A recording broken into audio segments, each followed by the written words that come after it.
I don't know, for some reason when I see like Jelly Roll out there in the woods, not the literal Jelly Roll, I'm like, bruh, get under the barbed wire. You want it.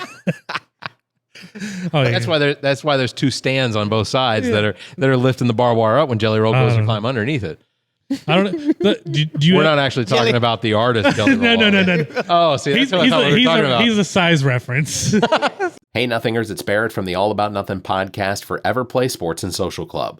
If you're in the Columbia area, I want to let you know that Summer League registration is now open for kickball, volleyball, softball, soccer, and Monday pickleball. You heard that right. If you're looking to get active this summer, Everplay Sports and Social Club is exactly what you're looking for. Summer registration for Tuesday Super Rec Kickball at B Avenue, Wednesday and Thursday kickball, indoor volleyball on Mondays and Tuesdays, Thursday sand volleyball, Sunday and Monday softball, Tuesday and Wednesday bowling, Wednesday soccer, and Monday pickleball. New for this summer bowling league at Bolero and Casey, 10 full weeks of league bowling. So visit everplaysocial.com for details and registration. That's everplaysocial.com.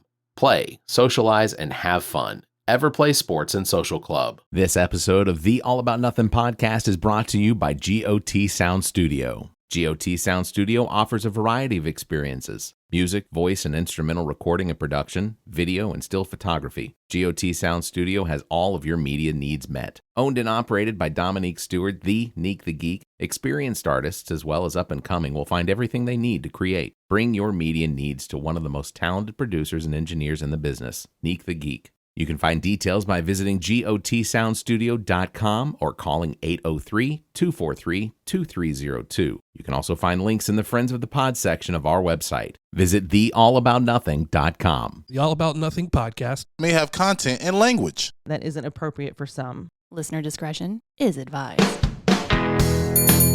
All right, welcome back to the All About Nothing podcast. This is episode number 200. 200. It is April the 15th. I am Barrett Gruber. Zach King. Yeah, welcome. We have Chef Hector here. Is absolutely one of the welcome, Chef. Classiest individuals in the entire city, and I'm so happy that Preach Jacobs introduced us, and that you have cooked for me, and it was fantastic. I don't want to make that sound weird, but you know Preach. Yeah. I met Preach about 5 or 6 months ago when I was working at the restaurant over there, and really good dude, man. And he introduced me to a lot of good people. Nice. Of course, but good dude. Good dude. He's all right. Yeah, he's awesome. I want to thank Chef Hector for joining us. Make sure to subscribe to the show. Links are available on our website, theallaboutnothing.com. You can find all the podcast platforms, merchandise, and social media. Again, theallaboutnothing.com. These are actually my end notes. I messed that up. This is I'll do the front notes, the beginning notes. What? No way. This is again episode number 200. We're very excited to be second century mark, I guess. Yeah. That's a pretty big deal. And I think 200 episodes. We've managed to have some pretty big guests on for these the big episodes, like the 50s, the 100s. Because the last time we did a 100, that was Paris LaFerris was on with us, right? Was it? Yes. I think that was right. Oh, God. Yes, it was. Paris, if you're listening, yes, it was. Please don't attack. That's right. And the reason we haven't come back yet is because you only work on Sundays and Saturdays, and you're not in town, I guess. I don't know. I'm going to make that excuse up. That's all I got. Okay. If you can, also please consider supporting the show financially. We'll be visiting by visiting the website, clicking on the support link. Have more details at the end of the show. And if you can't, please drop us a review, hit 5 stars, give us a thumbs up, or leave us a comment. All of that helps drive up our searches on the show. And we are off on Green Street, right in 5 Points. Yeah. And something big just happened. Yeah. Go ahead. South Carolina lady women's basketball, the Lady G's, just won the Natty. Yeah. 2024 Natty. Pretty handedly at the end there. That's their third, I think, in like 5, 6, so 7 years. 17, 22, 24. Okay. Yeah. That's 7 years. Yeah. That's fantastic. That's perfect. Before we get into the show, I do want to read something.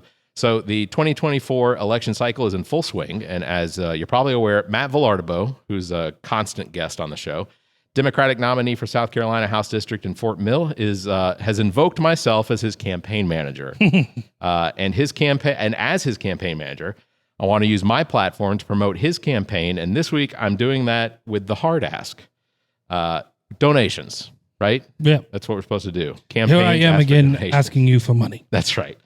So that's really all there is to say about it. Whether you're in Fort Mill or South Carolina or somewhere, anywhere around the world, you can donate to his campaign. He is truly going to be a representative for all of the people, whether liberal or conservative.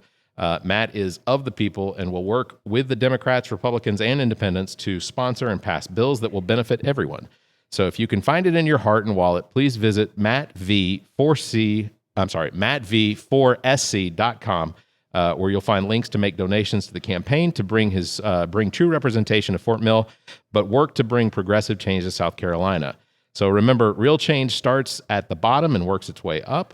What happens in South Carolina can happen all over the nation. So it has to start here. So. And not for nothing, we've had him on for quite a few episodes recently. Yeah. He's reviewed a movie for us, and he sat through that. He did sit through. What movie was that? It was Mike Lindell's. Oh yeah, Mike Lindell's. His whatever the name of his stolen. Yeah, the voting. stolen election thing. Yeah. But Matt is a dude with his head squarely on his shoulders with some great ideas, and I couldn't think of a better way to spend your money if you got it. Yeah, mattv4sc.com. So we'll have links in the show notes to all of that.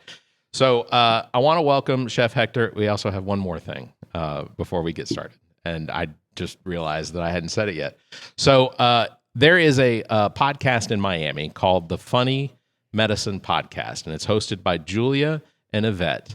And I'm going to go ahead and say that so by the time this episode airs, the Marlins and Braves will have played. And because they're in Miami and they're Miami fans, and we're Atlanta Braves fans, they're both their fans. Yeah, that's right. So because of that, we have a little friendly wager going for the opening series between the Braves and the Marlins. And if the Braves win, then we will give them a live shout out on the show. And if no, I'm sorry, did I do that backwards? If the Marlins win, we'll do their shout out. Mm-hmm. If the Braves win, they'll do our shout out. Yeah. But regardless, this is also a shout out for the Funny Medicine Podcast hosted by Julia and Yvette. So if you haven't already subscribed to that, there will be links to the show notes for that. So welcome to the show, Chef Hector Sanchez. Chef, first of all, where are you from? I was born in Brooklyn, New York, but raised in Columbia. I'm a local guy. You know, I consider myself a local boy. Yeah. Where so we've talked before. Uh-huh. I was astounded to find out that you were a Marine for several years. Yes, I was. And Semper Fi, Devil Dog, Semper Fi. Oh, I love it. Semper Fi for sure. Is that something I'm okay? I wasn't a Marine. I can say that. Okay. Yeah, bro. You can say that. That does not bother me at all. That is all the Italian. That's all the Latin I know. Well, Semper Fidelis. I signed up to go into the military and then didn't pass MEPS. You know what? You didn't miss anything. I know. So you're from Brooklyn, New York. Uh-huh. Did you go from Brooklyn into the Marines? Oh, no. Like I said, I was born in Brooklyn, but I was raised in Columbia. You know, I came down here when I was probably 4 years old, real early. Like I said, I consider myself a local guy. Grew up in Columbia, right in Greenview. That's off Farrow Road. Yeah. It was one of the first African American communities in Columbia. My grandparents there. From there, went to high school, went to Keenan. Okay. Gotcha. All right. Yeah. Yep. Went to Keenan, and from Keenan, went straight to the Marine Corps. Yeah. So you are on your Instagram labeled as pastry chef, and I'm going to mess this up, but I'm going to try. Pizziola. Mm-hmm. I did it right? No, it's Pizziola. It's Chef Hector Sanchez. Right. But what you have your title under your you have. Okay. Yeah. I'm old school, man. I'm an old man. Pasta maker, Afro Puerto Rican, Facts. and concierge of Japanese steel. Facts. I'm assuming those are knives. Yes, man. So I'm a big knife head and sneaker head. Nice. I love Japanese steel. I don't spend my money on a lot of stuff. I have a family. I have 2 kids, so that goes towards them. But when I want to treat myself, it's usually to a nice Japanese steel or a nice sneaker, most like an Air Max 1. Okay, nice. All right. And so I was trying to pronounce Pizziola. Pizziola. Which is a chef who specializes in making pizzas, Mm-hmm. who has been classically trained to make Correct. real Italian style pizzas. Correct. I was blessed enough to train, study abroad, man. Blessed enough to work with a lot of great chefs. Yeah. And I guess one of those things that I love pizza. Yeah. So growing up, my grandmother raised us, my grandparents raised me and my brother, and they had businesses, so they was working. So usually we would order pizza all the time, and that's probably my favorite food in the world. Same. I second that. So when he was at the Aristocrat, he did 2 pizzas for us that were your suggestion, that were incredible. Thank you. And almost as good the second day. Thank you. You also did wings for us. That were, yeah, my Korean fried chicken wings. So I don't only specialize in pizzas. I love the culinary arts. It saved my life. So traveling back. So like I said, after I got out the Marine, I did 10 years in the Marine Corps. Okay. I was infantry. Went to Iraq 4 times. Seen heavy combat. Got shot in the head. I had my Kevlar on, of course. I had my Kevlar. Yeah. Shot in the chest. I had my my Kevlar. I had my body armor on too, but I got still felt it. Yep. And got blown up a couple times. Yeah. Dang. Man. So I got medically retired from the Marine Corps on my 10th year back in 2012. Medically retired, 100%. So I was a stay-at-home dad, and at that time their mother was working, and I fell into cooking and fell in love with it. Nice. It gave me a purpose in life. and that eventually led to you going overseas and actually learning. Yes. Facts. Tell us a little bit about that. Well, even before you get there, what was it? What when you just started out and you said you fell in love with cooking? What were you working on? Like, what was your main thing? Like, I do this good. I want to do this. So it's funny. So I'm known for my pastas too. So Southern Italian cuisine. And of course, I'm not Italian at all. Right. You can see I'm Italian. Well, have you done your 23andMe? Because you might be surprised. On my grandma's side. Yeah, there you go. No. So my first so this plays in this whole question you just asked me. So my favorite dish in this world. So my signature dish is probably my Chinese fried spice duck bolognese with house made cavatelli. Okay. So cavatelli is a southern style Italian. So so North Italy and southern style pasta is a little bit different. North Italy, which is a little bit richer, they use eggs. Southern Italy, you use durum flour and water. Got you. And so one of the first dishes I made was hamburger helper. Okay. Can I curse on it? Yeah. We're explicit. Okay, so sweet. No shit. Zach's wearing clothes actually right now for the first episode ever. Oh yeah. So next episode I can be Naked, whatever. Yeah. No. So it was no shit cheeseburger hamburger helper I made for my kids. Nice.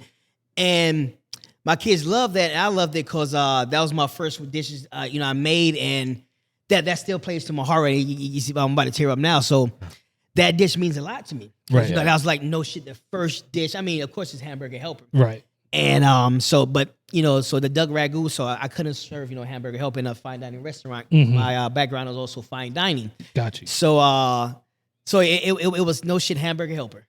Okay. That's awesome. And that was over. Let me see. I got retired 2012. So that was 12 years ago. So Awesome.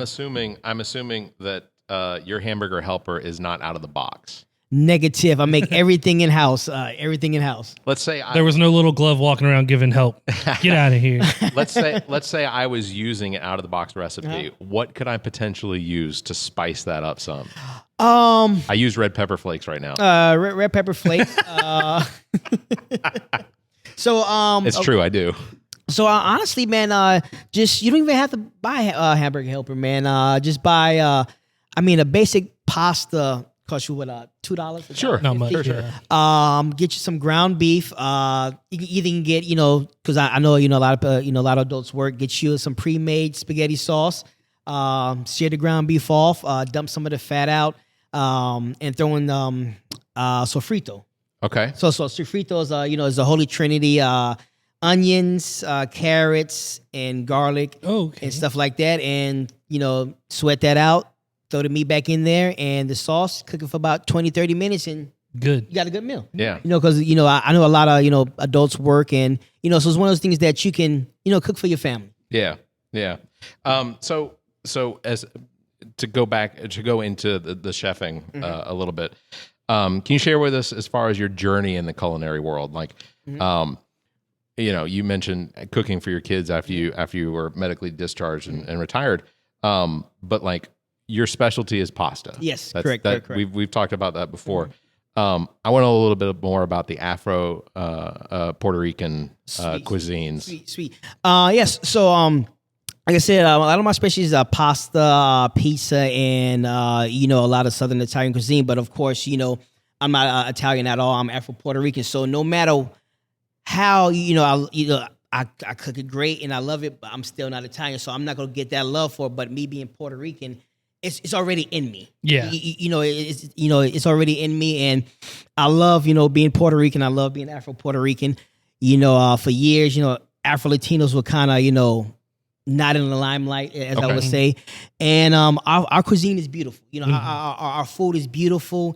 And I mix a lot of my Puerto Rican food with a lot of Southeast Asian flavors because I love fish sauce. I like that. Oh yeah, that deep funk umami from Southeast Asia, Yeah. Shrimp paste and stuff like that. So I don't want to say my food is a fusion because I hate using the word fusion, but it's a mixture of different cuisines that I like. Because one of the reasons why I love cooking is also I'm making my art, but I love I love culture. right. Yeah. I love people coaching. To me, I think the best way for somebody to express the culture is through cooking. It's art. Yeah. Just like painting, just like music. It's art, and food is one of the best vehicles to pass your history, to pass your story, to pass your family story. So that's one of the reasons why, so I mix a lot of different cuisines up and together to say my Korean fried chicken wings. Yeah. So I use so when I make my sauce, I use a lot of different components like ponzu sauce. Ponzu, that's Japanese. I use fish sauce. Fish sauce is typically Southeast Asian. So I like to take different parts of different cultures and merge them together. Okay. Because those flavor profiles and how they're going to react with each other and stuff. And That's also, awesome. And also, it's cool because once again, you bringing multiple cultures together to make one dope ass dish that people can sit down and enjoy. Right. That's awesome. Would you say that? So you don't have a physical restaurant right now. Negative. No. Mm-hmm. If you had a physical restaurant based on all of your culinary experience, everything that you've done, what would be the focus and consistency in a restaurant like that? I probably do a pizzeria. Like A pizzeria. I said, I'm really known for my. That's all right. You're good. Actually, you know what I'm gonna do is I'm just gonna hand you this one. Okay. That way you can just keep that one in front of your mouth, and then we're good. Don't stress it. I think I got that one. So it's like I said, I'm really known for my pizzas. That's even though my pastas. Shout out to my boy Pierce. He does pastas in Dorsha Pasta. Okay. He a really good dude, man, and he does pastas better than me. So I just want to say that. But if I had to say, I would do a pizzeria. Okay. One of those things that like I did at the Aristocrat. Yeah. So it'll be small plates, it'd be tapas, but main focus would be pizza. To me, everybody loves pizza. Yeah. Right. Absolutely. The cost of goods for pizzas is cheap. Yeah. Even though prices are rising, it's still fairly cheap. And it's one of those things. Like I said, if it's a good product, good pizza, it's gonna sell, man. And you look at a lot of restaurants. A lot of restaurants say they close down within the first couple of years, but you look at a lot of pizzerias last 20, 30, 40 years.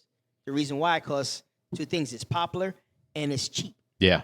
Well, not cheap, but cost of goods are cheap. No, you're absolutely right. And the pizzas that you have done so far that I've had were, like I said, they were amazing. Thank you. I don't want to put you on the spot, but I'm disappointed that there isn't pizza today.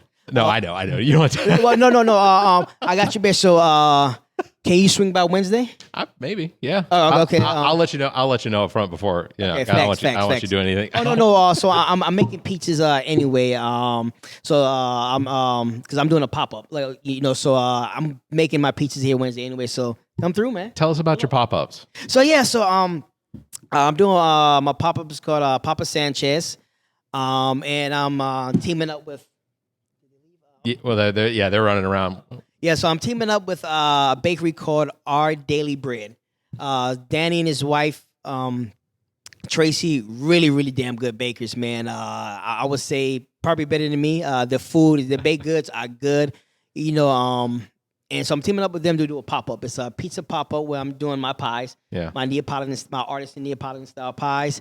I got me a couple of pizza ovens, and I'm just gonna pull up the places and just put my pizza oven and just sling some pies, man. That's I'm awesome. gonna write down my address so that you can just stop. Throw it up at Barrett's house. Stop over there. Well, you know what? It's one of those things, Barrett. I mean, I can do it. Or, hey, you pay me the right money. That's right. Money, I can. That's man. that's the point. That's the point because ultimately I want to make sure that people know. So they can follow on your Instagram. It's at Chef Hector Sanchez. Facts on Instagram, and I drool over your videos a lot. Oh man, I gotta go check it out. I googled you and saw a couple newspaper articles and stuff. So I was like, dang. Yeah, man.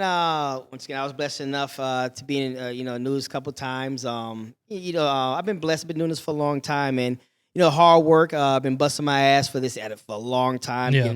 Getting paid like shit, but thankfully I'm retired. So, and this is my passion. Like I said, if it wasn't for the kitchen, I'd probably be honestly a dead on jail, man, for either hurting somebody or for somebody killing me. Because that's how bad my PTSD was. Oh yeah, goodness. How do you cope with your PTSD? Oh now? Man, a lot of the cooking. It's cooking. It's been a long road. Like I said, I got out in 2012, man.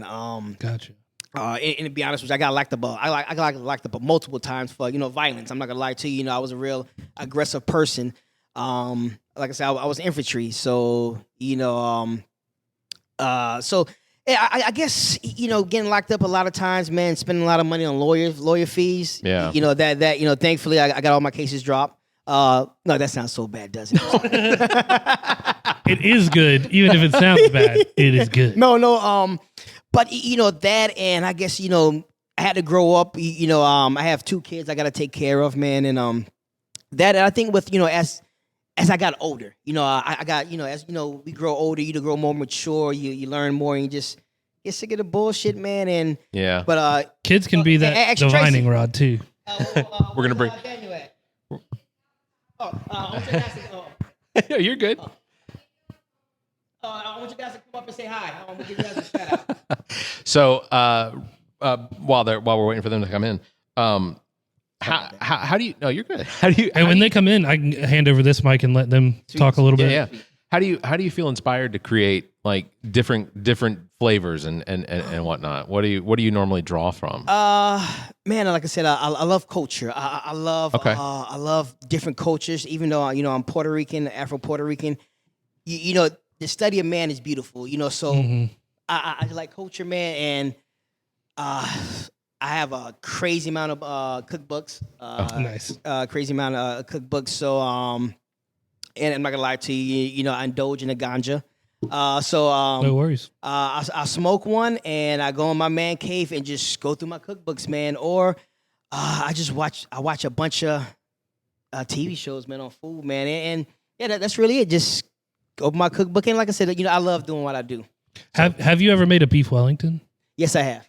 I want one so bad. One day I'm gonna get one. Every time Gordon Ramsay comes through TikTok or something, and it's always something to do with the beef Wellington, I'm like, that looks fire. Yeah, I've never done it. You cook a good one? Yes. Yep. So what is? Where would I go get a good one? You're looking at them. Yeah, bro. So how to make one is really easy. I make pâte broussée. You say, hold on. You say really easy, but I've seen Chef Gordon Ramsay like tear people apart on what is this on a really good one.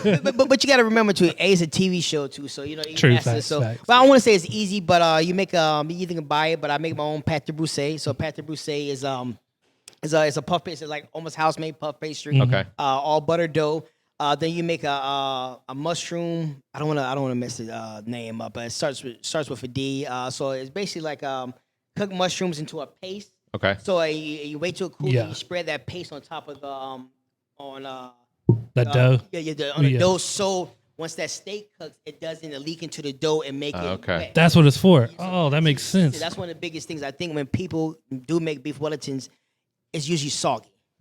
Yeah. So that's the big trick, and roll her up and let her go. Reel it open. Yep. Sounds amazing. It does. Like every time I see it, I was like, where am I missing this food? It looks fire.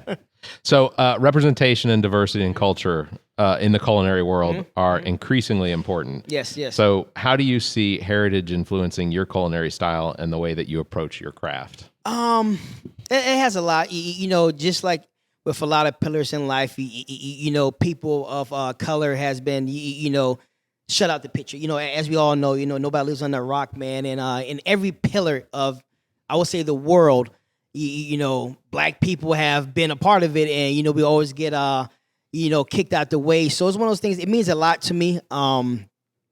The story means a lot because at the end of the day, to me, during slavery in the big house, it wasn't white folks cooking. It was enslaved people. So we play a big part in the history of the world. Absolutely. In the history of of America, but also too, it's like I said, it means a lot to me. Yeah. I have 2 kids. In this day and age, man, there's so much shit going on, man, and we all see it, man. Oh yeah. And it's very important. Yeah, That's awesome. Having black children growing up now, I have friends that talk about how they have to have those conversations with their up and coming adolescents, teenagers, about how hard it is to grow up black in the South, especially. But your kids are how old now? My daughter's 18 and my son's 15. So they're already old. They're already in and past that phase. But did you have to have those conversations with them to say, this is a scenario that you have to conform to in order to stay out of trouble or to not get yourself hurt?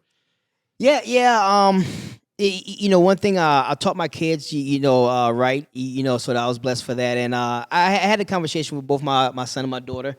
It sucks. Yeah. But hopefully sooner than later, it gets better. But I've had that talk, and it is tough, raising black children. Yeah. It's tough because society's against them. Already. Let's be honest. It's not. They don't have a fair chance in life. So yeah. Yeah. But That that prejudgment that they're going to have to face from certain types of people all the time. It's just it's against them to a point until it's changed. Until we get through that point. Facts. I mean, that's one of the things about prejudice. Is everybody's got prejudices. Yeah. It's how you control your behavior with your prejudices, and rather than allowing for that prejudice to consume you or use that, or that prejudice then becomes aggression, is one of those things so I did a shorts episode. Did you listen to it, Zach? Not yet. Oh, okay. So I did a shorts episode that was purely reaction to council member Mike Green in West Columbia, who posted on his Facebook something that was extremely intolerant to the LGBTQ plus community. And so last Tuesday, there was a town council meeting where 6 individuals from the public got to go up and actually speak.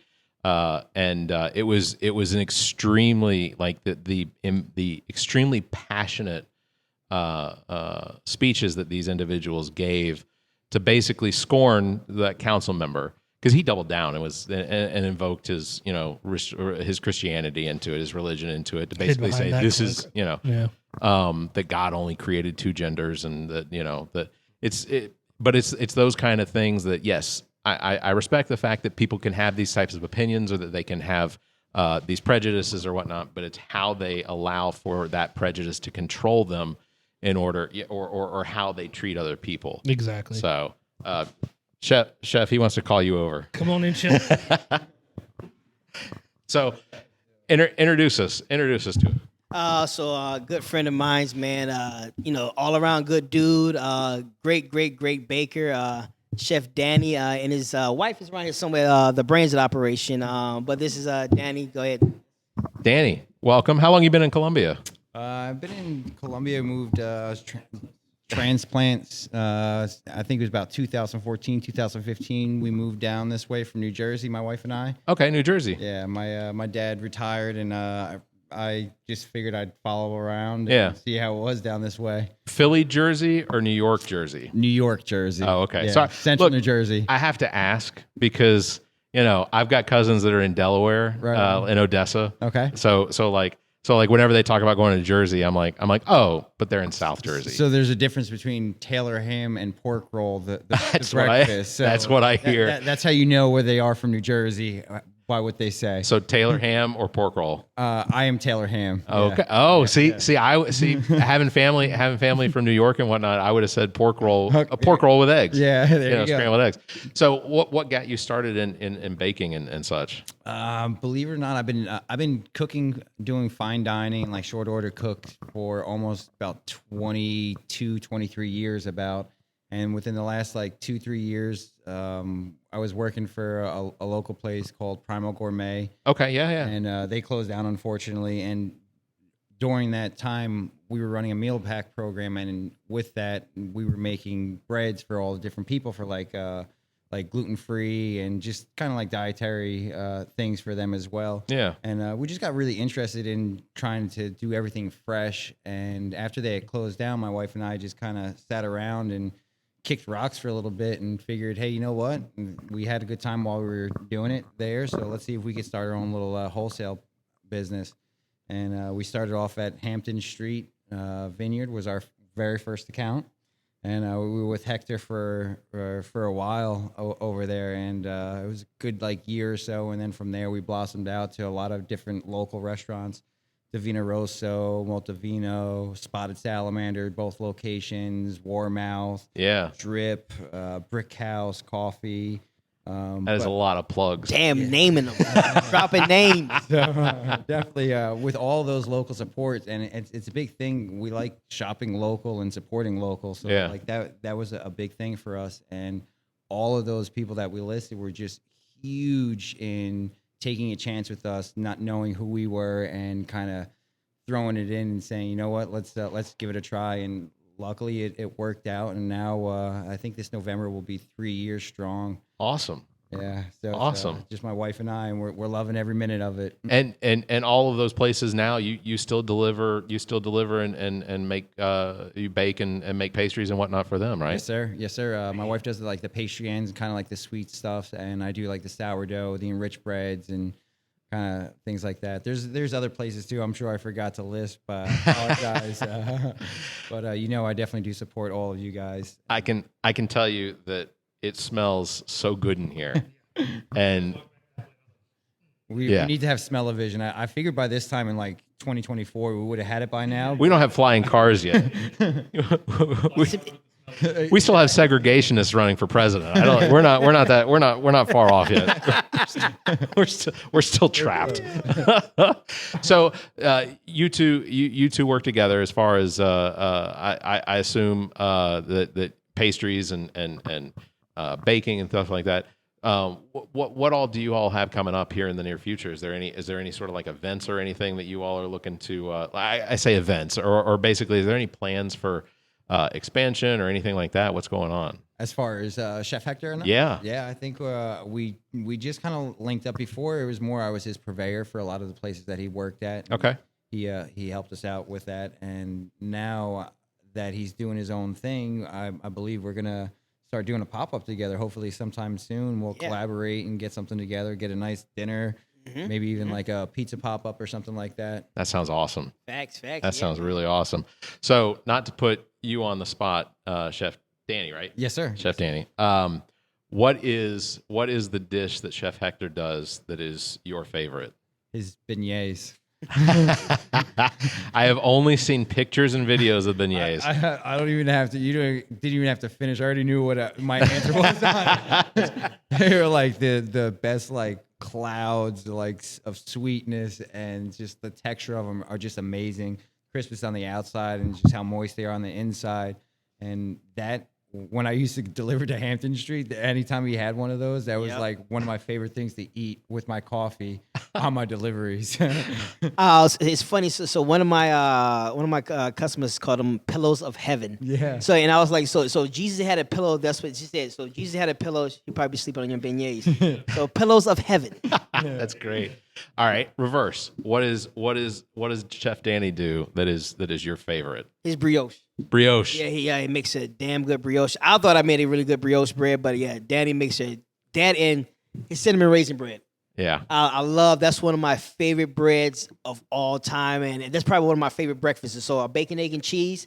Instead of a bagel, I like to have a cinnamon raisin bread, and I love cinnamon raisin bread. Yeah. Sweet and savory, and like no shit. When I was younger, I would go through like a whole loaf of cinnamon raisin bread. My grandmother used to get so mad at me. That's great. Let me see. So what got you started, Chef Danny, in baking and such? As far as what led you to working in culinary arts? I started probably when my mom owned a liquor store. Oh, that would get me started too. You got to soak it up somehow. Back in like the mid 80s and like early 90s. And during like the rush when it would come in, there were a crowd of people that I probably shouldn't have been around. She didn't want me around. She was a smart lady. Sent me across the street to my cousin's place, and they owned a pizza parlor. Yeah. And from there, I just always watched my cousin Mikey twirl pizzas around, and never really understood it then. But now that I'm such into the thick of it, I get it and appreciate the hard work that he put into it, and it kind of just blossomed from there. Yeah. I'm sorry, that is so Jersey. My cousin Mike spinning. That is probably the most Jersey shit I heard in a long time. My cousin Mike in a pizzeria twirling pizza. Tony wasn't doing nothing, so we put him across the street. That is exact. Any waste management services in the Jersey? Too many. Several. All right, very good. So I guess I'm assuming that in order to retain your services, or as far as like baking, individuals here in Columbia would have to go to one of the locations that you all are servicing. They could do that, and we also retail out of Rosewood Market in Delhi. Very cool. Which is really cool. We worked with the owner Briner over there, and he basically buys from us and sets up on his shelf and lets us retail out of it. So it's a really good deal that you get all types of breads on Tuesdays and Fridays is when we do our deliveries, but we're always baking fresh for them pretty much throughout the week. And everything in here is already sold. Is already spoken for. Oh. Yes, sir. I was gonna say we were gonna split a loaf. So, I guess in Colombia, how hard is it to actually get, or actually, to maintain like a restaurant sort of, service? As far as like, is it being locally owned, locally operated? You deliver locally. Do you find difficulty in finding clients and customers that you wind up delivering to? At first, it was a very like slow roll for us. We had maybe 5 accounts for maybe 6 months to a year or so, and it just didn't seem like it was growing at all. And then I don't know what it was. Just one day we woke up and we started getting a little bit more orders from local restaurants, and I guess the word of mouth just spread a little bit more, and it helped out a lot, I guess, by everybody talking about what we were doing and our product. Just they were not content, but they were definitely intrigued the fact that we can tailor it to each one of the accounts specifically for them. Yeah. So that was our big niche for it, and it was always no preservatives and unbleached, unbrominated flour, and just my wife and I, just the 2 of us with our 4 hands. That's awesome. Do you have an Instagram or anything like that? People can keep on finding for you. Yes, sir. Take that. Let me. That I stuttered.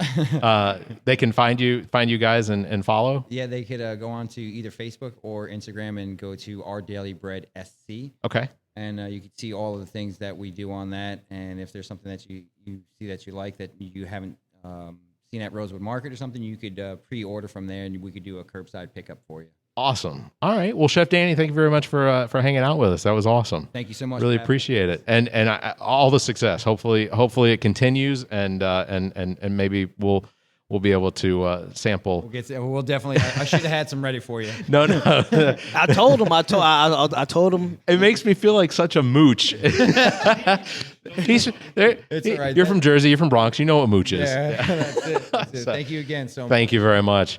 Hey, Chef Hector, we're going to take a break real quick, and we will come back. But I want to talk about some of your military service, and we'll do that right after the break here on the All About Nothing podcast. All right, welcome back to the All About Nothing podcast. We're sitting here with Chef Hector Sanchez. Sorry. Yep. One of the things you'll get to know about me is that I'm terrible with names, and I will screw them up all the time. I'm the same way too. I'm awesome with faces, but I'm horrible with names. Barrett, a voice for radio, a brain for the old folks. That's absolutely correct. Dementia is setting in, and I'm okay with that. Somebody's going to take care of me. That's all. You know what? I'm not going to do that to them. I'm gonna rely on socialized healthcare. Don't in Finland or Norway. Oh yeah, well there maybe. I'll take it. I was like, my dad. Nope, we relied on socialized medicine. Doesn't go well. In the United States, it's not great. So again, thank you very much for your service. You're welcome. Can you share a little bit of your journey as far as your journey into the Marines. Yes. He said I went straight in the Marine Corps right out of high school. My grandfather was a Marine. Like I said, my grandparents raised me, my brother and I. He was actually a Memphis Point Marine. That's before the United States Marine Corps got segregated. That's when they sent the African American Marines. He always looked up to him. He never really pushed the military thing on me. Of course, black man back in the 40 in the military, especially the Marine Corps.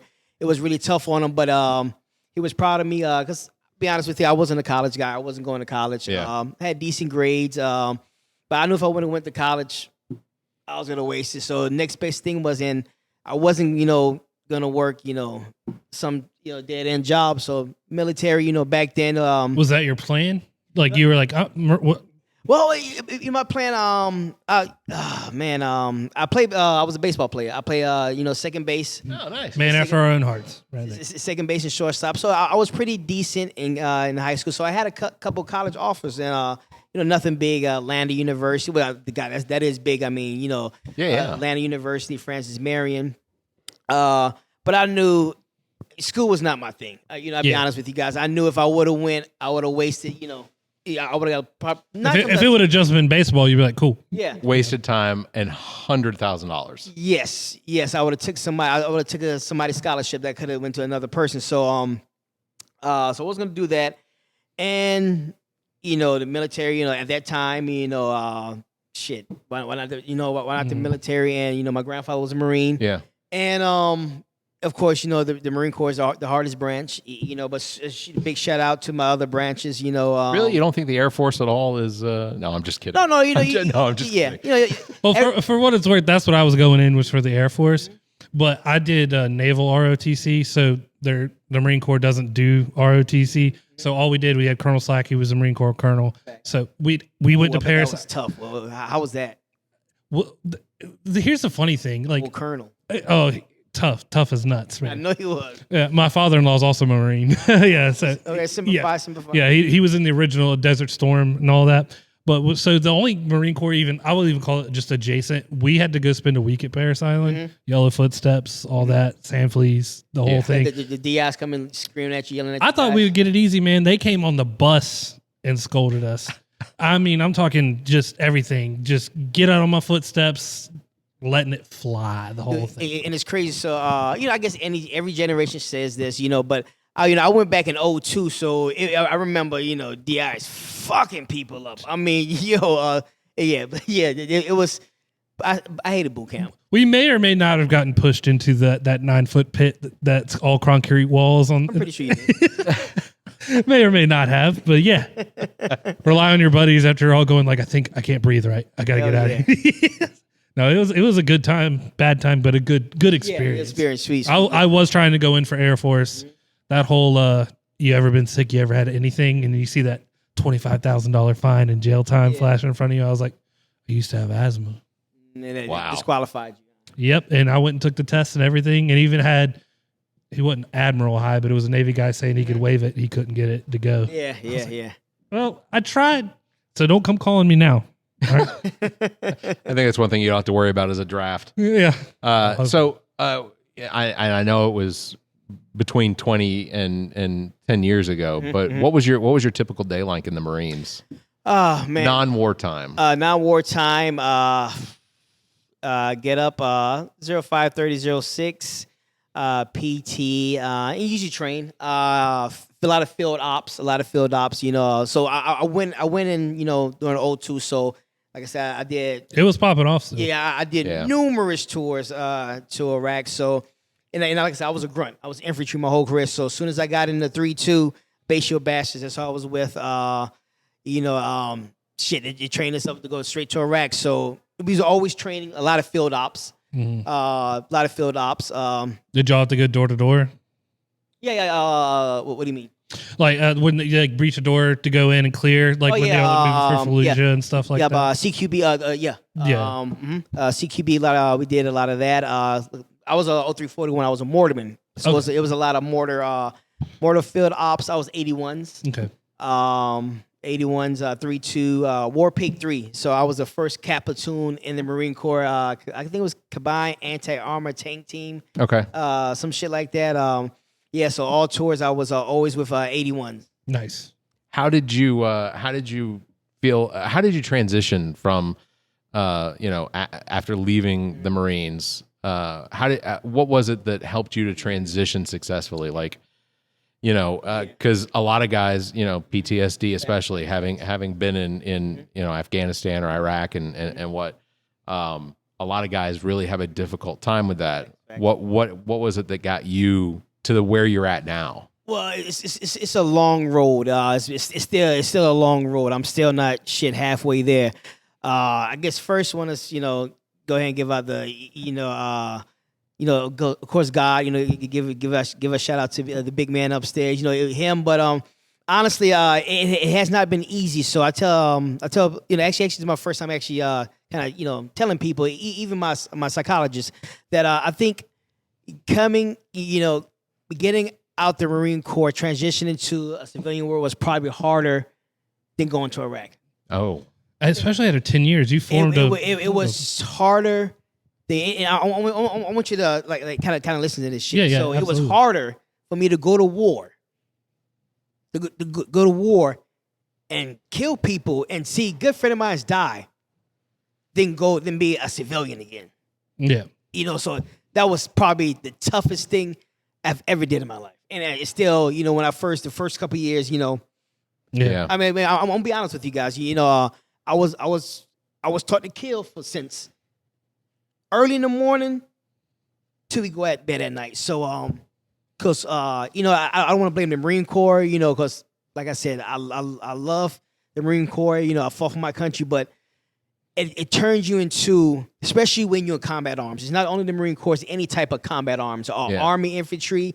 Because you have to be, you have to be almost. I want to say that, you almost have to be an animal. You have to go to your animalistic side. You have to, and it's, I don't want to say brainwashing, but it is almost brainwashing. For sure, dude. Absolutely. It's brainwashing because that's forced. Because you have to brainwash another human being to do what we did. Turn them into something. Yeah. Because so it was like I said, it was hard for me to transition. Even you talking about it, I can see that. Yeah. Oh yeah, I can tell. Yeah. Shit. Ask my fucking kids. They seen it. Shout out to my kids too. Love them to death. But I was a very aggressive person. Yeah. I was really aggressive. Infantry's tough. Yeah. I mean, that is. I mean, all due respect to all of the Marines, especially infantry. I've got friends that have been Marines. In fact, one of my friends was at Camp Lejeune. So I was stationed at Camp Lejeune. You may not know who this is, but I went to high school with a guy named Andre Jones. Get out of here. He's now a chef in Atlanta. Oh damn! I don't know. He's now a chef in Atlanta. I don't know where he's chefing, but I don't know where he's doing his thing. But he's a chef in Atlanta. That's awesome. We talked all through the pandemic, and when he was in the Marines, I don't know what his specialty was. I don't know where it was doing. Yeah. But yeah, I got to thinking about it. I was like, it's crazy that two individuals that I know coming out of the Marines, and I believe infantry, him too, but coming out of the Marines and wind up working their way into the culinary arts, doing food. Let me ask you this: when you see these posers, these weekend warriors suit up and shoot guns in the woods, do you go like, motherfucker, you don't even know, you ain't it? No. It doesn't bother me. He's talking about a bunch of the people that they're not in the military. Not in the military, just fat dudes in the woods saying freedom. I got an AR. I mean, does and that's like, does that? Do you feel some type of way like if the shit went down, that isn't the guy, that ain't the guy? No, why it doesn't bother me, man? Because that's what we really in a fight for this. We fought for oil and money, but but that's a different story. No, you're right on. And just like with any war, there's a certain group of individuals that get a crazy amount of money. Shit, Dwight Eisenhower, even on his one of his last speeches as sitting president was, fear the war industrial complex. Yep. No, it doesn't bother me. You know why? Because, like I said, I was brainwashed to thought I was fighting for, your rights. Yeah, absolutely. Once again, I as a young understand. kid, Yeah, I didn't yeah. know any better. And no disrespect to, a lot of veterans that still think like that, but that's what I signed up for. So if you want to do that, that doesn't bother me. Like if you want to kneel for the flag, that doesn't bother me because Right. That's your right. That is your right. That is your Yeah. freedom. I get that. Yeah. You know what I'm That's saying? completely respectable too. And me, I'm all about freedom. To me, freedom and peace of mind is the greatest thing. So it doesn't bother me as long as you're not doing no dumb shit. Storming the Capitol. No. Honestly, I don't care. You should. You should be able. If the people that's in power that's fucking up, But that's a different story. But once it does, as long as you're not killing people or touching kids, Yeah. that's your Fair right. enough. Yeah. Fair enough. Fair enough. You're not causing Fair harm You're not causing harm. Yeah. Yeah. And I think that's you should have your freedom. That's a good point because I try to let people let some shit slide. It's like you're not hurting anybody, let it slide. Yeah. Then I don't know, for some reason when I see like Jelly Roll out there in the woods, not the literal Jelly Roll, Yeah. I'm like, bruh, get under the barbed wire. You want it? Oh, yeah. That's why there's two stands on both sides that are lifting the barbed wire up when Jelly Roll goes to climb underneath it. I don't know. But do you We're not actually talking about the artist Jelly Roll. No. Oh, see, that's what I thought we were talking about. He's a size reference. Yeah, I know what Jelly Roll. I know what Jelly Roll is. and I just because it's funny because we used to have a recruit. It was a not usually, like I was so when I was a recruit back in just in boot camp. Well, one of the recruits he was a fat body. That's goddamn. I'm sorry, he was a bigger person, but that's what you call Yeah. I'm gonna put that on my Facebook profile. See, I am Air Force a fat won't body. take that. Yeah. No. Marine Corps get you. It took him, and the Diaz used to call him recruit fat body. So that was yeah. He enjoyed it. No. They used to call him recruit. My bad, Jelly Roll. Jelly Roll. Yeah. That's why. Let me ask you, having been retired now for more than a decade, how do you feel like the Veterans Affairs and the as far as taking care of your mental health challenges and your physical challenge? How do you feel like the Veterans Affairs handles that? It's one of those things. I've been in the system for still going. Psychologist still going. I can't say anything bad because those professionals there, they do the hardest. Yeah. And I'm pretty sure once again, I don't know the finances with the VA, but from all the times I've been, it's not the best place, and I'm pretty sure those individuals are almost like teachers in the United States. They don't get paid the most for doing a hard job. Right. I think the overwork. They're kind of Absolutely. they're kind of like public defenders. Yeah. I know they love the job and I know they're good at the job, but once again, it's about numbers. If you just one person and you got 25, 30 veterans that got PTSD, man, come on, that's gonna. Oh yeah, a room yeah. full. Yeah. I used to rent a room from a guy who was a Vietnam vet, and You rented a room for a guy with a that sounds like a scary movie. doesn't it? He rented a room for a Vietnam vet. From a Vietnam vet. Yeah, I rented a room in his house. He was the nicest guy you could ever The meet. dude ghosted him too. Well, hopefully he's still alive, Jerry. I love that man. I used to take him to his VA visits, and we'd be sitting in a room with all the other vets that are in there ready to be seen and stuff. And then I was like, man, he's sick. And then you go out to the window and look, and those people are in a mess too, right? Like you could tell, like it gets to them that they're seeing this every single day, that the room is full and can't get them back there in time. When Jerry had, Agent Orange and stuff, gave him permanent headaches, that kind of thing. And it's just like, I don't think they're getting enough care. Yeah. I don't think that the VA staff is getting enough support. Yep. I think all that could be, funds. South Carolina just had like $1 billion show up. Go put it in VA. $1.5 billion. Yeah. And with that, like I said, it could be better. Yes, I think just with everything in life, it could be better. I don't want to sound political because I know those hard mental health experts, those hard people that work in the VA, from the janitors to the surgeons. They're all hard workers, man. But it's tough because especially my generation right now, we getting out. So and I think there's more suicides than KIA from this war, and it's hard. It could be better. Yeah. It can be better. And if at any point you don't want to talk about any parts of it, Yeah. Oh, no. I'm candid, guys. Like I say, it could be better, man. I don't know how it is now, but I remember when I first got out back in 2010 to 2015. Like pills were really bad. Yeah. for sure. So right before I got the Marine Corps, my last 6 months, I was in Wounded Warrior Battalion, and the drugs had run rampant because those doctors would give this injured Marine or this injured veteran 60 80 Oxycontins and of course I don't know if it's that many, but they used to give them to him, and all you had to do was just go on the computer and it would send you these drugs in the mail. Oh wow, yeah. I don't know if you guys remember that. I think that's when a lot of Marines, a lot of vets started ODing, man. So, but now it's not that bad anymore. So it just, like I said, it could be better.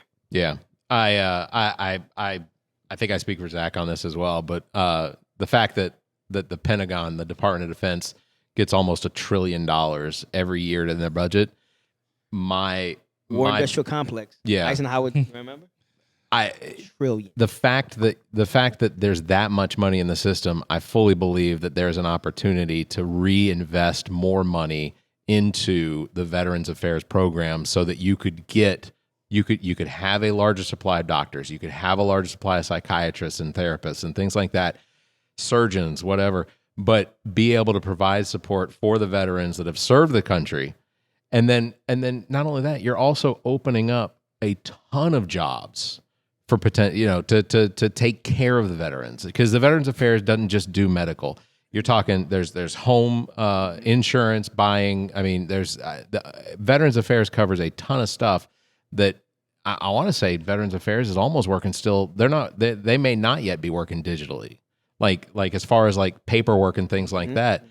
I think that there's still a backlog that's 10 or 15 years old as far as paperwork that's still being translated into digital services. I mean, there's literally microfiche. Yeah, there's literally warehouses that are still holding onto paper documentation that basically they're just it's a fire kindle, Yeah, waiting to happen. Yeah. But my the president that I will support with 100% is the one that comes in and says, we're going to audit the Department of Defense. We're going to audit the Department of Defense, and we're going to figure out why more money isn't going into Veterans Affairs.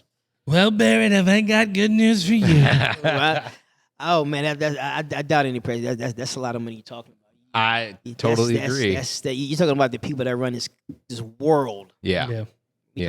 So More strings holding on to all of that than anything else. Well, Chef, we both and all of our listeners appreciate the service that you provided, and that thank you guys. That's it's not an easy job, and I know when signing up or enlisting that it seems so easy. There's a check. There's they make it sound you're going to get 3 meals a day. You're going to get housing, stuff like that, but you don't really know what it is you're signing up for until you're in the mud. So and all of us, we're young kids. I was 18. You got children. You got children that you train. Oh yeah, for 7 months and shit. It was 7 months, and next thing I know, I'm in Iraq at 19. Yeah, I'm talking about heavy fighting. Back 03, 04. The whole Sunni Triangle. Hakakania, I did Operation Matador, Operation Spirit, man. Heavy fighting. Yeah. We did heavy patrols. I mean, we talking about that's when the IEDs got bad. The surgeons putting, 40 pound, 50 pound gas tanks, gas canisters on the IEDs, and they're putting metal, aluminum coil in it so it melts right through the up armor. So gosh. Yeah. It was rough. And all my tours were, like that. I mean, like I said, we were babies. Yeah. And it's crazy. I hate going on. It's one So it's wild. So one thing that bothers me, like it just seemed like a young military person. You know, especially seeing like because they're babies going to war. Absolutely, you know? absolutely. It's like seeing me. It's like, bro, and I look at some of my my graduation picture when I graduated from the Marine Corps. It's like, yo, I was a fucking baby. Yeah. You know, 18, He had 19, no idea what was coming. Yeah, No. 18, 19 years old. You know, send us over to Iraq, and a lot of us, that's our first fucking checking account we ever had, first credit card we ever had. Yeah. So yeah. Yeah. Yeah. So a few minutes we got left. Want to talk a little politics? Yeah. All right, cool. So, presumptive Republican nominee Donald Trump is campaigning now that he has a solution to abortion. And normally I would prefer to also have women involved in these conversations. I was about to say, is he about to reinvent the condom and claim it as his own? He says that he has a solution to abortion that will bring all groups together and negotiate something that will be that will make both sides happy, and claims that 15 weeks seems to be a number that people are agreeing at. Now, according to polls, professionals, doctors, and women, if he suggests a no-exception 15-week ban, which most believe that is what his handlers are basically leading him towards, that is a no-go compromise. So, is it possible that Donald Trump could have something as far as some sort of an abortion plan or an abortion, I guess, doctrine that he and his handlers have come up with that could potentially bring the country together? No. You know what? It's so hard.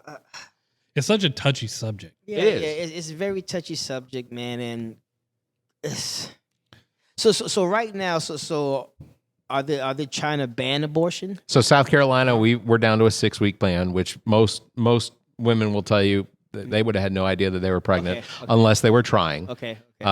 And so if you pass that 6-week mark, unless it meets certain exceptions, that there is no option for abortion. Okay. There's- and Tracking. just so people know, at 6 weeks, at 6 weeks in a day, Tracking. basically most doctors that would prescribe an abortion, it's going to be a pill. It's not going to be any invasive surgery that causes harm to anyone. It's going to be a medically induced Miscarriage. yeah, and that's the whole idea, because ultimately by banning abortion, and I know this is probably my opinion, it might be shared by others, but conservatives, evangelicals wanting to ban abortion, it doesn't have anything to do with saving lives. It had, because at 6 weeks old, it's a group of cells. But what they're trying to do is, I believe, you talk about the military complex. I believe what they're trying to do is create that working class. They're trying to embolden or build up that working class so that you have the power structure at the top, and then you have all of these people that are basically stuck in a poor situation that will basically just continue to build and build, and you'll continue to build that wealth gap between them, because children are expensive. I mean, we all know. Facts. But if you're forcing people to have children, in my opinion, I think what you're doing is that's their underlying plan, is to continue to build that wealth gap so that you have the ultra rich that can go around and get their abortions if they need to, but the poor is going to be restricted from it. So you're basically introducing more and more children into the system that have to then grow up in poverty and then have to work for these super rich people. Tracking. So my this is my thing. So I don't believe in abortion. I would never have my wife or my girlfriend do it. But at the end of the day, I'm not a woman. I would never ever tell a woman. If she wants to do it, she has to deal with herself and her God. But I would never judge her. And also to always want. I'm happy that you explained that to me, because it seems like that's a really hot topic where there's other shit is in this world that's happening. Yeah, like global warming is no shit happening. Oh yeah. Me being a chef, I talk to a lot of my providers, and say my seafood providers, fishermen know that's going on. I mean, you have crazy, outlandish, racist shit that's going on. So I always wonder why, that was so important. Yeah. So it's one of those things. I get exactly what you're saying. It's when it was working as it was working, it got politicized and turned into something. Yeah. When other almost as a weapon. Right, exactly that. So like it's kind of almost divert your attention to something that was working as it was with Roe v. Wade and things like that to overshadow like, oh, we're gonna take this away. Everyone has to look this way now. When it was working. And I know what I'm saying sounds conspiratorial. Yeah. But we've seen it. We've seen these things sort of play out before. I mean, with Germany in the 1930s and 40s, literally they would find they talked about Nazis being the super soldiers and things like that. But they were pulling they were taking their soldiers were coming out of poverty too. It wasn't like they were engineering these superhumans or anything like that. No, you're Aryan. Your blood's as thin as an English royal. It's so. I guess ultimately I come down to the opinion that abortion is healthcare, and that if a woman feels like or is medically it's medically necessary for a woman to have that healthcare available, then I don't think there should be any ban of any sort. Right. I think it should be just up to the woman and the doctor. It's exactly what you said, Chef. You put it. It's the woman's choice. It's not you. None of us here are women. Yeah. Not in that spot. It's such a. And again, I do feel like it's a diversion tactic from other things. You're probably right. Yeah. When at the end of the day, Roe v. Wade was working and it was what it was. Somebody decided to arm up and make a crusade out of it, and it diverted things. Yeah, and that's what it seemed like to me. I mean, it's yeah. So, next topic I want to talk about, especially because you and your partners, you all work in the food services. Recently in Israel, or recently in Gaza, Israel Defense Forces recently launched a missile strike on a target that resulted in the death of several workers with the World Central Kitchen. And which with many more injuries as well. The strike was performed using remote-operated drones firing precision laser-guided missiles. The drone operators, according to the IDF, had not been told by higher-ups, but that it was a humanitarian convoy, and they were not told because internal failures. There were internal failures due to critical information regarding the humanitarian operations through the chain of command. So the IDF officers involved misidentified something slung over one of the passenger's shoulders as a weapon, but forces now believe it was a bag. And according to the IDF, I guess because we have humanitarian aid workers that are desperately trying to feed Palestinians and such.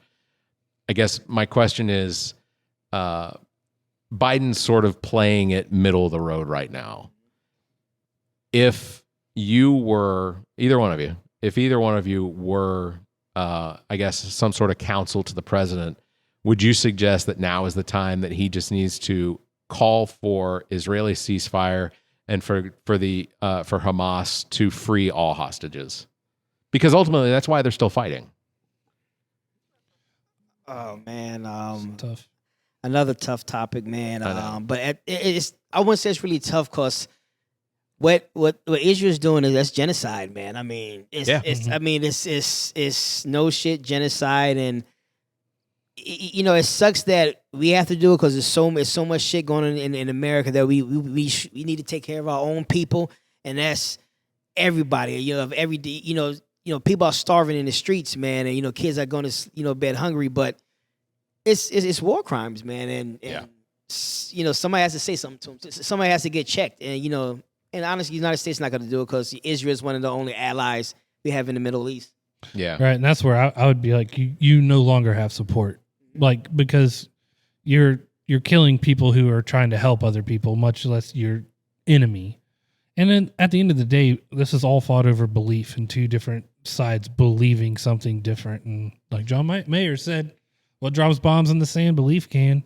And that's happening. That is murdering people who are just out there to help and don't have a dog in the fight outside of these people are hurt. I'm here to help.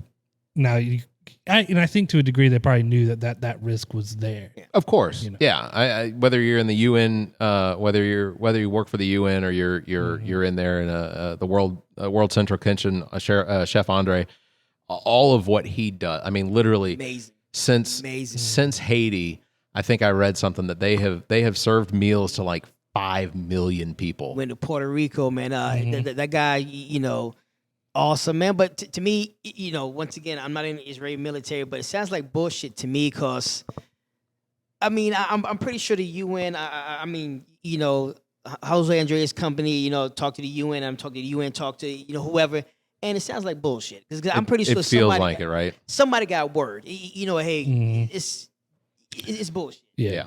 Get out. Yeah. And once again, and they and to me, once again, that's genocide. Now you killing people. Oh yeah, People need food. yeah. Yep. No, Palestinians right now. I think they said for every 5 Hamas soldiers that they take out, I think I read a statistic that said that for every 5 Hamas soldiers, they wind up killing at least one child. It's disgusting, and One Palestinian innocent child. at the end of the day, it's genocide, and you can't forget, what's happening in the Congo too, genocide over there too. Africa's going through a huge crisis. Not only that, and Africa is being pulled in so many different directions right now. You know Countries why, in right? Africa, You know why, right? Because we are the richest continent. yeah, in natural the world. resources between gold, diamonds, oil. I mean, it is The battery, it's like lithium. lithium. it's crazy. Yeah, Man, and people are just kind of China's China, Russia, my China God. is China, industrializing. sweatshops. Yeah. Sweatshops. China is literally paying people to dig through trash for, I guess, or not trash, but basically some of the mining that's being done. They're paying individuals pennies to dig through to get the whatever's used for the batteries and things like that. So and this is toxic environments that they're. It's unbelievable to me that we still, because it's the same way I look at our prison system here in the United States. What the prison system, federal prison system in the United States is modern day slavery. Yeah. And China is exercising the same thing in Africa. China, Russia's doing it. I imagine that the United States is probably playing a role in some of the industrializing. Don't imagine. I mean, it's one of those things. I tell my kids, I may not be able to see it, but one day, my people will be on top one day, because we are the original man. Life started in Africa. Yeah. They thought it was Ethiopia, but created civilization is Botswana. So, and so it sucks, but it may not be my time. But hopefully one day, we be back where we were, kings and queens. I'm for it. Absolutely. I'm for it. Yeah, man, hell yeah. Well, damn people going over the same thing. Like it just let's go. So, if you haven't listened to the show before, I don't know if you have. I have. Okay. Of course, man. Well, look. I don't expect people to listen, but I appreciate when they do. Well, no, I mean, out of respect of GP general purpose, if I'm doing business with a guy, I'm gonna at least respect. Yeah. You know what I'm saying? That's I guess we're too old school. You know That's what I'm saying? true. Yeah, we might be. So, want to go ahead and do your 7 questions? Yes, sir. Go ahead. All right. So, first question, 7 questions is: what was the last thing that you Googled? Last thing that I Googled. Last thing I was watching. What's the Marine one? Or Band of Brothers, but it was Pacific? Pacific. Yeah. Yeah. Pacific, Oh, yeah. And I love World War II. World War II. And I looked up the Japanese involvement of the treating of the Chinese. Oh yeah. Oh yeah. my Yeah, God! yeah. So that's the last thing I looked up. Okay, that's cool. I love history, man. I love history. That's cool. So kind of talking about a movie and World War II, that sort of thing. Did you see the movie with John? Who was the guy that just got fired from Disney? Jonathan Majors. Jonathan Majors, and is it Glenn Powell? Yeah. They did the movie Devotion. Did you see that yet? Nah. My favorite one is the one with Brad Pitt. Not Fury. Yeah. Oh my. That is. That was fantastic. But it's so slept on. Yeah. Dallas You're right. To me, that and Glorious Bastards are my two favorite ones. Fantastic. All right. Grazie. What, what is your most embarrassing favorite song? Embarrassing favorite song. Man. Embarrassing favorite song. Man, I love everything. Oh man. Backstreet Boys. I mean that's not really embarrassing. I mean I'm a '90s baby, so It's a little embarrassing. yeah, let's do Backstreet Boys. Backstreet Boys. All right. I led you there. What was the one thing that your parents did that embarrassed you the most? One thing that my parents did embarrassed me the most. Nothing really. No? I guess not letting me go to not let me go out a lot. Yeah. You know, You're a little sheltered? Yeah, a little sheltered. Yep, facts. Yep. Okay. What is your least favorite candy and why?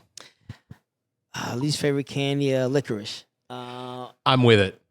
I hate fair. licorice. Yeah, I don't like the Twizzlers. I think that it tastes like it tastes plastic. It does. Yeah. You should not be eating this. It's a hint of licorice, and you're just chewing the rest. Yeah, of it. it just feels like, hey, this is killing me. I'm pretty sure this is bad chemicals, right? Yeah. You know what I'm saying? Exactly. So black licorice specifically for me is that flavor.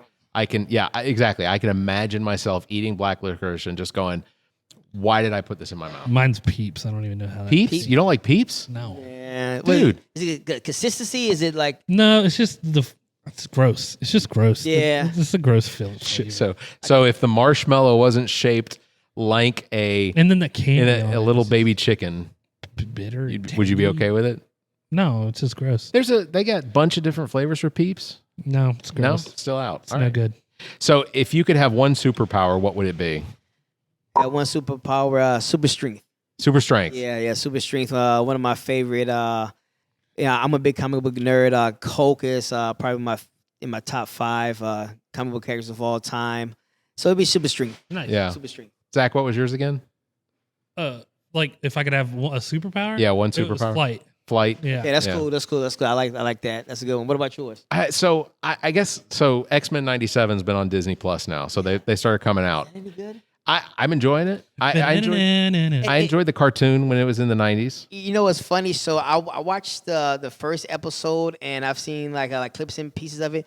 Yo, Wolverine was a fucking hater. Oh yeah, absolutely. always. Yo, He's so jealous of Cyclops. Yo, and I never realized it because I watched it. I was a big fan of it too, but I was younger. But not growing up, yo, Wolverine was just a bitter short guy. Angry asshole. Yeah. In his defense, he's also more than 100 years old, so I'm guessing. I'm guessing That's a lot that of probably. trauma. No, Clint Eastwood in like a Yeah, he is badger. clearly a get off my yard kind of guy. Yeah. I guess so. Having watched and doing a little bit more research because I read the comics when I was a kid, I didn't realize what Cyclops' power actually was. Like I just thought he shot laser out of his eyes when it was when he pressed a button on his thing, and it's what it is. It's actually his eyes are an actual portal to another universe, and he's drawing that energy in, and it's going out of his. That's where it comes out of him. Just like his brother Havoc. Yeah. So it's like. I don't need a weapon like that, but I think that's a really cool one. I guess if I was gonna pick anything, I like who was it that said Magneto, like magnet powers? That's a good one. Who? I can't remember who said that, but I do remember it being said. Oh, I know. It was Leroy. It was Yeah, Leroy Jenkins. Leroy, yeah. Magneto is good though. Leroy Green, not Leroy Jenkins. Leroy. Man, that's his name on Facebook. Sorry. But yeah, Leroy said magnetic powers. That I think that being able to pull like iron out of somebody's blood and use it as a weapon or whatever. I thought that was pretty good. Yeah, but I fly away, you can catch me. So this is a question that you can answer. What is the one question that you wish that we had asked? One question. Who would I cook for? Oh yeah, that's a great question. Look at that one. So the 3 people I would cook for. Nina Simone is my favorite artist of all time. Okay. I love Nina Simone. To me, she's to me the black voice of the '60s. Huey Newton. I love the Black Panther Party. I think what they did for African American people was great. Yeah. And Fred Hampton. Oh. Okay. Fred Hampton. Once again, is and I said 3. What was it, 3 or 4? Hey, you can however you want to. Yeah. I would do. It's your question. Oh, facts. So and Jesus. Fair enough. He's the greatest human being to walk this earth. So yeah. My suspicion is that Jesus would probably be easy to cook for. Yeah, because he would love He's it. a fish and bread guy. Yeah, and it's funny. So me and Preach, our first event was doing a fish fry. Martin Luther King birthday. Yeah, and I made a joke. You know who did the first fish fry? It was Jesus, because he Sermon on the Mount. Yeah. He served what like mad people with like like 2 fish and 2 loaves of bread. Yeah, So it's just cool, man. Yeah, so definitely. Yeah, I think I would do a fish fry for Jesus. Okay. All right. You know what I'm saying? I will say this. That po' boy sandwich that you made was unbelievable. Like it was first of all, it was the size. It was like 2 fists. The flavor. I will say the only thing that I could have just passed on was the fries. Fries, yeah. Because that sandwich was fire. Thank you. It was fire. So thank you. All right, so this is the last question of the 7 questions. What is the one question you're glad I didn't ask you, and ultimately we can't ask you? You don't have to answer it. What is the question? You guys did not ask me. Is there something that you think about, or or we can leave it private and just say, well, that was the one question he didn't want answered or question asked, but you know. I think for a lot of people, it's therapeutic to actually say something out loud that they'd rather not discuss with people. Okay. My upbringing with my mother. Okay. Fair enough. And I can go ahead and answer. Yeah, if you want to. Yeah. Yes. So, like I said, my grandparents raised me. My father died when I was mad young, and my mother was a heroin addict. Okay. Growing up in the 80s, fortunately, the war on drugs, Reagan. Yep. It's amazing what a war on drugs and how easy it was for the black community to get a hold of these drugs. That's a conspiracy that I think has value. Oh, bro, it is. Coming from Puerto Rico in the 80s, she got hooked on heroin. Yeah. Yeah. Fair enough. Well, Chef, I really appreciate you being on the episode with us. It's been fantastic. I appreciate you guys. I appreciate you gentlemen, spending your time with me, man. And I thank you. Have a platform to run my mouth for almost 2 hours. You're welcome. Hey, and it ain't the last time. Yeah, no, absolutely. Because if you do pop-ups or something like that, and you want somebody to come out there, we'll come out there and talk to people. We'll come out and if you need MCs, we're happy to do it. I know Preach is the master of vinyl, but dude, actually he's the master of most things. To be honest with you, Preach is pretty fantastic. Yeah, good dude, man. Like I said, happy I met Preach, and like I said, it wasn't for him, I would have met you guys, man. And said really, really good dude, and you guys, just meeting you guys for these 2 hours, I can tell you guys good energy, man. Good energy. Appreciate that. You as well. Thanks. All right. That is going to do it for episode number 200 of the All About Nothing podcast. Links to past episodes, platform, merchandise, and social media are all available on our webpage, theallaboutnothing.com. And if you think our financial model of giving away free content and entertainment is silly and you're in the giving mood, why not become an official Nothinger? Support the show monthly. Members can get early access to this episode, as well as exclusive content, or you can make a one-time donation through the same link. If you'd like to be a part of the show, you can also leave us a message at 803-672-0533. You can email the show at theallaboutnothing.com, or you can join Discord server. Links are available at theallaboutnothing.com. Thank you very much for listening. And before we actually break away, I want to mention this. I did previous episode. The nomination period for the Best of Columbia is open now. You can find links on our website at theallaboutnothing.com. You can follow our social media where you will find, we'll be posting it over and over and over. But please nominate us. We want to defend our title as the best podcast in Columbia. Some really good podcasts here in Columbia, including What the Pod Was That, which I haven't done anything to endorse. But also Amy's podcast, Welcome to Wonderland, she'd like for nominations as well. So if you have multiple email addresses, you can do that.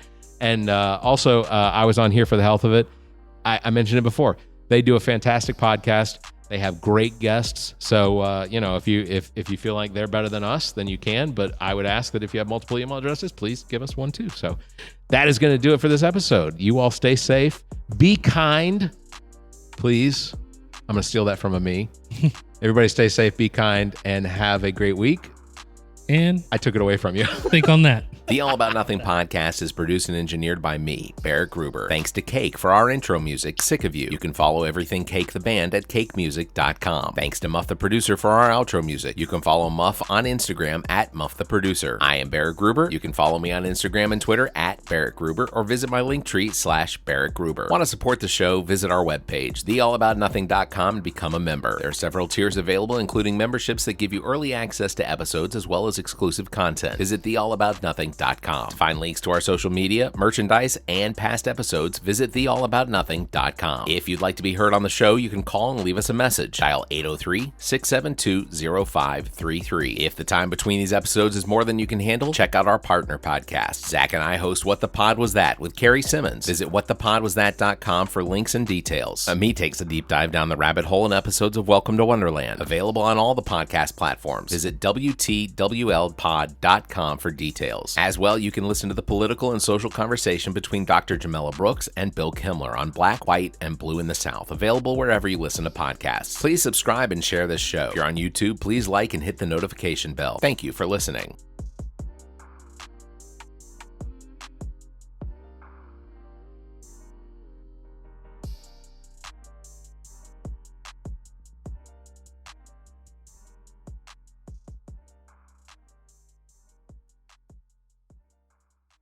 The preceding podcast is a product of Big Media and copyright 2024, all rights reserved. This episode of the All About Nothing podcast is brought to you by Blank Canvas Brand. If you own a business, restaurant, or sports team and you're ready to shake things up with that new, unique image, you need to use Blank Canvas Brand. Blank Canvas specializes in brand identity, including logos and graphics for business cards, flyers, banners, and signs. Blank Canvas offers printing services to help with your clothing needs.